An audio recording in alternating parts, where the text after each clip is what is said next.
My name's Culotta. I'm an environmental educator here at Black Rock Forest in Cornwall, New York. I have a bachelor's in wildlife management from SUNY Cobleskill, and I work in a variety of different disciplines here at the forest. Somebody who I looked up to a lot as a kid was my grandfather, and I spent a lot of time outdoors with him, and that really piqued my interest in wildlife and how each different species plays into the ecosystem. And from there, I really got involved with different volunteer opportunities and different things going on in the community. So my day-to-day job duties here at Black Rock really vary quite a bit.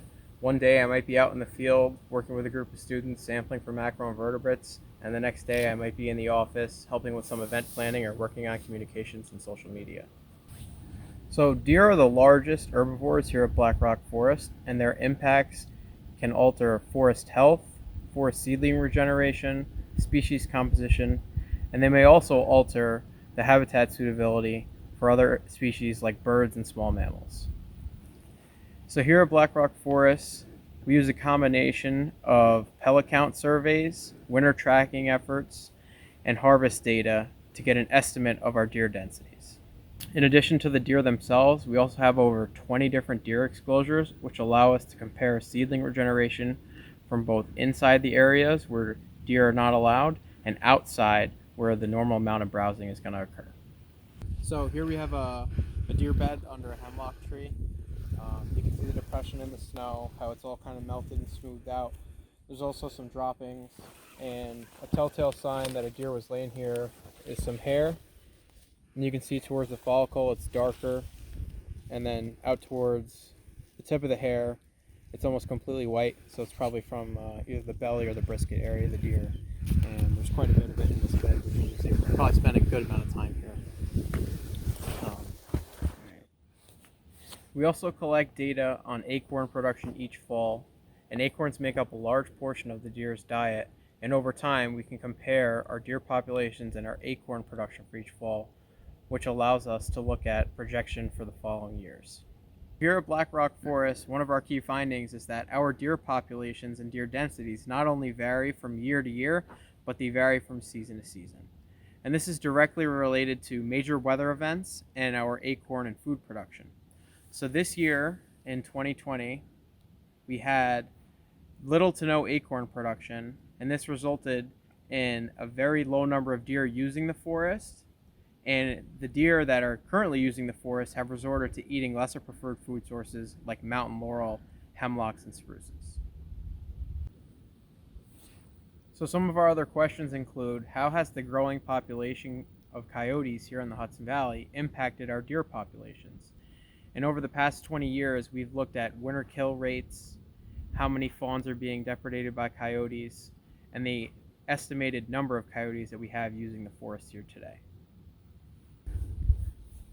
The need to study deer here in Black Rock Forest derived from the active forest management practices that have gone on for over 100 years.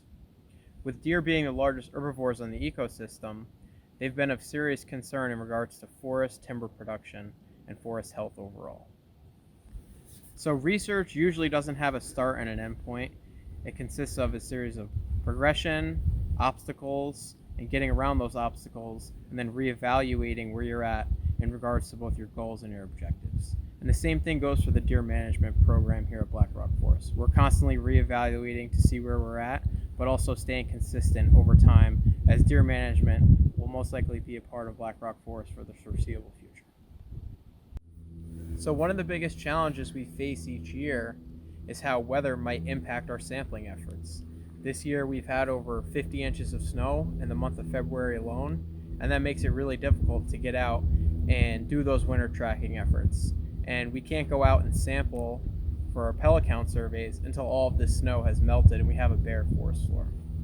So all of those things may impact how accurate our results are in our tests.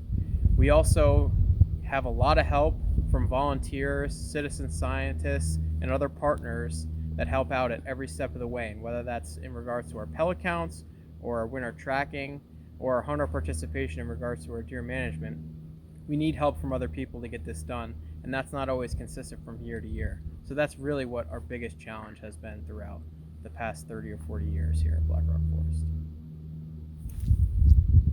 So for anyone that's looking to get involved in either some kind of deer research or just research in general, I really recommend reaching out to some local nature centers or local organizations. You might not have a place just like Black Rock Forest local to you, but reach out to some universities and see if there are some people in your area that are doing some citizen science projects, and that would be a great opportunity for you to get involved and volunteer your time. And it's always a great opportunity to experience new things and experience new people that you wouldn't have normally met if you hadn't reached out.